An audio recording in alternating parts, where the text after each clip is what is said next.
Влизането в Селестиал Некрополис става като се плува в едно езерце в кратера, надолу на дъното му има ход, тук видя, къде се натиска вратата и влизаме вътре. Тук отново са нужни емоуц. Отново някой трябва да има скрипта да го постне в груп чата, за да може, ето сега, първо тук тази врата да се отвори, трябва да се направи approve на този печат, дето стана зелен на земята. Има един труп върху него. Така. В общини емоуц тук трябва за две неща. За отключване на вратите и мостовите, за да може се минава. И по време на битката също, най-вече танковите, трябва да правят едни емоуц, които по-късно ще ги видим. Тук, за да се качиш нагоре, просто влизаш в това нещо, то директно те телепортира в горната част на този водоем. Ето тук отново се правят емоуц. Отпред е Angry, отляво е Disagree, отдясно е Loud, смях. Доколкото се сещам. Аз тук нещо се туткам, нямам защото скрипта. Така, и сега моста, ето го моста пред нас се сглобява. Обаче ние не трябва да мърдаме тримата, защото пак ще падне моста. Другите трима трябва да отидат от друга страна, да убият три моба, да стоят върху тия печати. Те да направят същите емоуц. Ето вижда сега скрипта в дясно.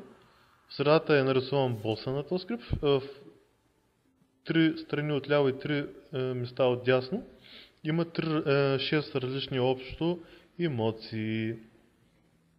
Така, които, в зависимост каква година е дошла, така емоция на това място трябва да се прави.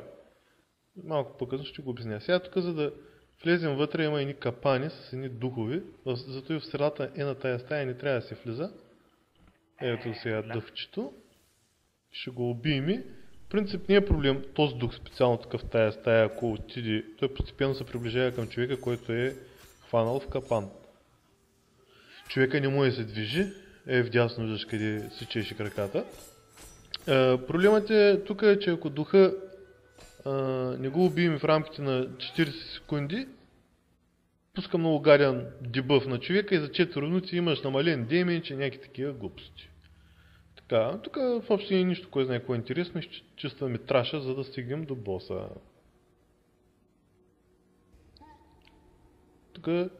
Тия тук 85 левел мобови, но те не са обикновени. Епик мобови са и по-трудничко се убиват. Гаднички са, особено две като скочат. Така. Сега, вече сме пред вратата в последната стая, където е самият бос. Сега, тук в началото има едни мобови. Сега ние ще ги избием, нали? И ще влезем вътре да започнем инкаунтъра. Важното е, като сме вътре, винаги да стоим ето тук между тези двете зелени работи, с лице към боса в средата. Защото постоянно идват такива духови след всеки един етап и хващат произволно един за краката, да не може да се движи, и почват да му смучат кръвта. Но преди това, ето тук виждаш, едни мобови се появяват, сега го бием. Трябва постоянно да се стъмва и събаря или там въобще да няма време да направи магия, защото ако направи една магия или слага бомба на някой от хората и за 10 секунди ако не избяга, се взривява и умират хората покрай него. Или пуска една магия на боса, който като го бие, вместо да умира, той се лекува. Зато и трябва постоянно CC, нали, докато го убием, за да няма време да се пусне магията. Ето, сега идва един дух. Само за сега му се вижда името, после като дойде до нас, става наистина на духче и отново някой е в капан. Трябва да успеем да убием този дух, дето смучи кръвта на гада преди на някой от нашите, преди да го е убил нацяло. Защото тук магиосите си обикновено спел уиват, за да може да го убием бързо. Сега, този моб има някакво име. Точното име е написано вдясно в табличката, където е изкарана. И виждаш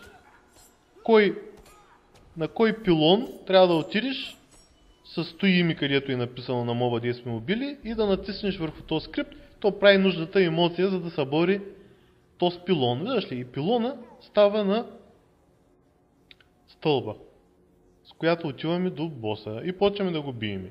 Гледаме да му вземем колкото се може демидж, имаме време, за което да го биеме. Тук е трудна задачата за един хилър, доста яко хилва ни трябва. Виждаш постоянно какво прави. И сега биеме и в един момент почва една бална магия, Prism Blast мисля, че се казва. Ето, Prism Blast. Трябва да избягаме където и вратата, откъде сме дошли. Скачаме преди да е свършила магията. Отиваме там и отново се повтаря действието. Ето ги мобовите, трябва да ги стъмваме, да ги крауд контрол, за да нямат време да се пуснат магията. Да ги убием. И пак идва дух от някъде, от някои от пилоните с определено име. Ето го. Пак танка, който ще ходи да прави емоцията, гледа какво е името и разбира на кой пилон да отиде. Първия вдясно или третия вляво, нали? То са написани имената. И малко преди да убием духа, той хуква, който са разбрали, че ще ходи да прави емоциите.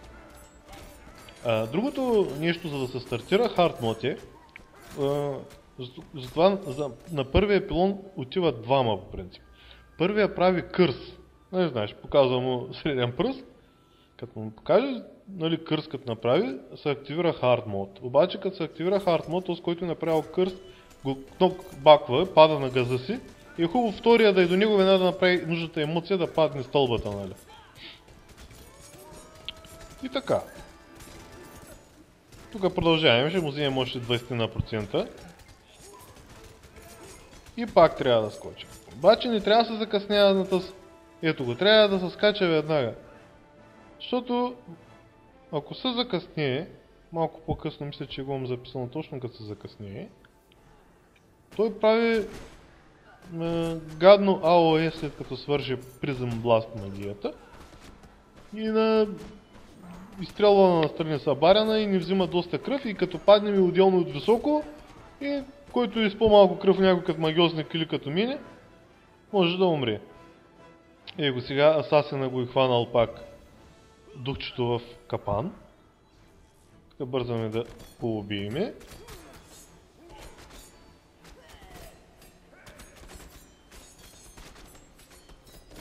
Ама въобще не е това. Емоциите се гледат от скрипта, трябва да се види името на духа, който идва да смучи кръв от някои от хората и според името определяш на кой пилон да отидеш в началото на ставката долу, т.е. има едни такива кръгчета, на които да стъпваш и да направиш нужната емоция. Със скрипта е много лесно, поглеждаш само вдясно къде трябва да отидеш, правиш емоция, защото ти като танк най-вероятно на тебе ще се налага или на другия, нали? Хубаво да е другия, но някой път може да се наложи и на тебе. И така, тук продължаваме да го биеме.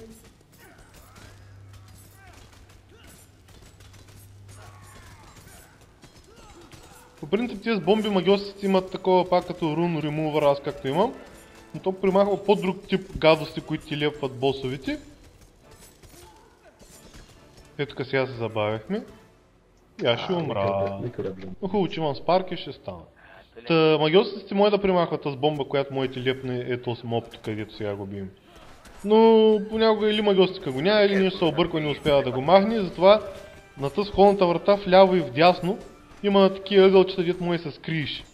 И ако имаш такава бомба, криеш се там, ако са взривинали в тебе, или няма да те убие, или ще вземе кръв, но дори да те убие, ще убие само тебе, другите ще останат живи и ще може примерно да довършат боса, ако му е малко кръвта или нещо такова. Тук последни напани, малко му остана да го убиеме. Но в общи линии тук рядко се лайпва. В Cavern of Malice много по-често се вайпва, не знам защо. Тук е номера да не се объркват емоциите, да не се подлъжиш, да се объркаш в друга посока да тръгнеш, защото имаш време да направиш емоцията.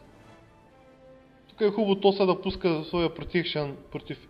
Знаете, те си имат AOE пилони, ти виждаш едно нещо като такова кръгово излиза, т.е. електрически демидж и примерно Тоса или някой друг, ако има някаква протекция, да ги пуска по-малко кръв да ви взима докато стигнете до боса да го биете. Ето, убихме го. Това е. По принцип, като е отработя на групата и знае как да го убива, изглежда много лесно, но понякога е голям кошмар.